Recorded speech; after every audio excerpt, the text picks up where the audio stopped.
Danny grunted a bit, and then begrudgingly let go of my shirt, stepping back a few paces and crossing his arms angrily. Fine, you're safe for now, but we're not done talking about this. Yeah, I'm sure, Danny, I replied, rubbing my head for a moment. Ugh, this is all just one big whirlwind headache. Why can't things ever just be simple? Oh, I'm sorry to inform you, but simple isn't going to be a big part of your life, the doctor said. Unfortunately, people born under the stars that you were born under don't get simple. Complex, heartbreaking, agonizing, enthralling, adventurous, dangerous beyond reason. These are all things that you can commonly expect from the events of your life. Peaceful isn't a big part of the arrangement. Ugh, what the hell are you talking about? I said, looking at the doctor furiously.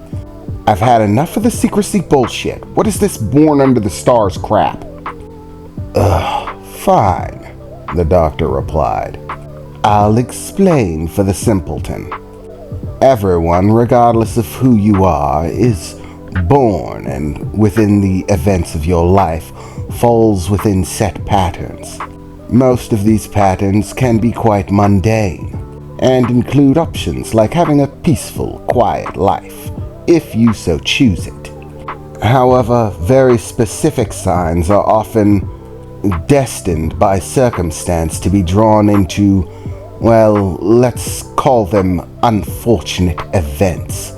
Sequences of occurrences that connect and rebound, repeating themselves, one situation after another forcing itself upon you. And you have no other option but to simply deal with it. There are many patterns that can be affected by these types of things, but none so much as the 7 legendary patterns, such as the one that you fall under, that of the indomitable.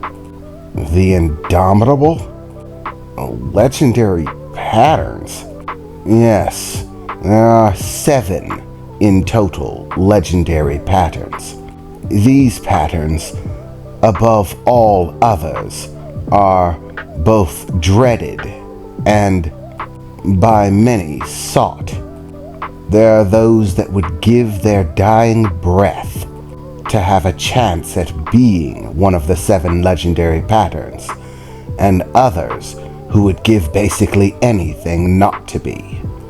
Because being one of the legendary 7 patterns is both a great boon and a great curse. Those that fall within the parameters of the 7 legendary patterns have potential that, quite frankly, terrifies most. They rewrite the annals of history, stand at the forefront of change, innovation, set free the weary and downtrodden, or enslave them themselves. That is, if they can survive long enough to do so. The 7 legendary patterns, by their very nature, create individuals who, well, without question, will have massive impact on the world around them, whether good or bad. But here's the fallback.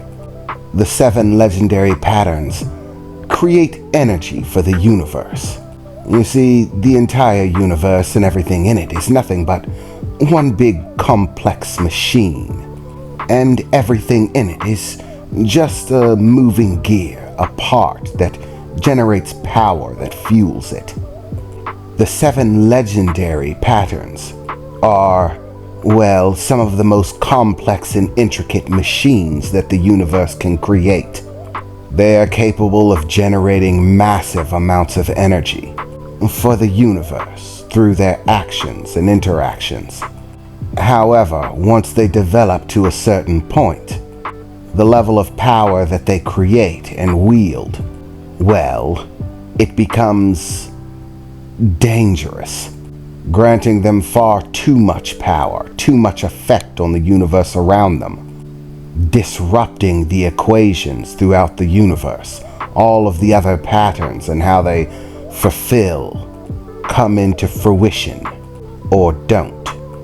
Thus, before the 7 legendary patterns can reach this level of possible detrimental effect, the universe has also set in motion other patterns and influences that band together, move in unison, that seek to destroy those that bear the pattern of one of those 7 legendaries.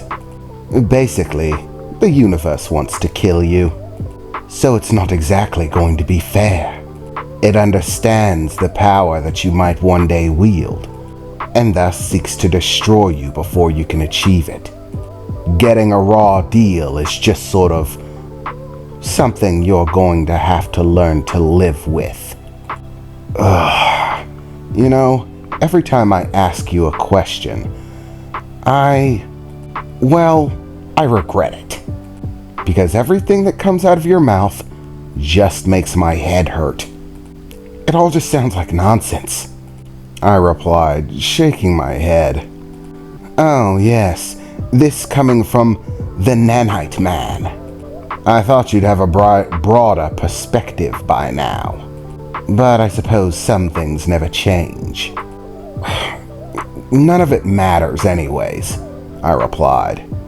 Right now, the problem we need to be focusing on is what the hell we're going to do with this situation, and one that I'm a little bit more personally concerned about, what the hell is going to happen to me, Emily, and Titan.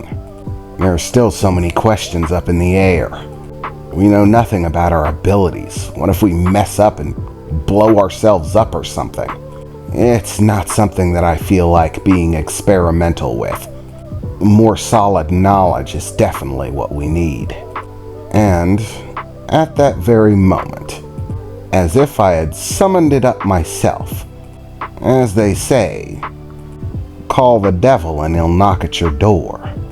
And just at that moment, the devil came knocking, as the holographic imager in the front room displayed a view of someone standing outside of the gates of the estate. Hello, I'm here to speak with Gabrial Moon, I heard through the projection, and the audio speakers that played the sounds for the video. I am, of course, the courier sent by the believer, and I believe that my timing is correct at this point. I have a package to deliver, and conversations that need to be had, the woman said. I couldn't tell who she was. Most of her features were covered. She seemed to wear some sort of overcoat.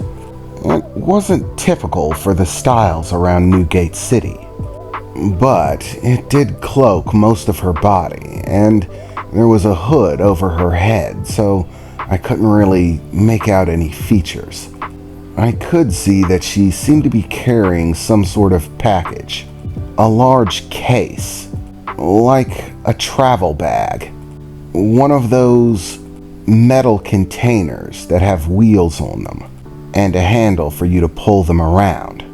Too big to go as carry-on, but you could have them loaded onto cargo when you were hopping on a bus to somewhere, or something of that nature. The few features I could make out seemed to be very feminine and matched the voice. However, it also seemed like she was going through a great deal of trouble to hide her face. And finally, the delivery girl arrives. About damn time, the doctor said, looking up at the screen. Oh, hello, doctor. It has been some time since our last acquaintance. How have you been? I've been bored as hell, waiting for your master to fulfill his end of the arrangement. Well, you needn't wait any longer. The time has come to fulfill the bargain. That is, if you would open the gates and allow me in.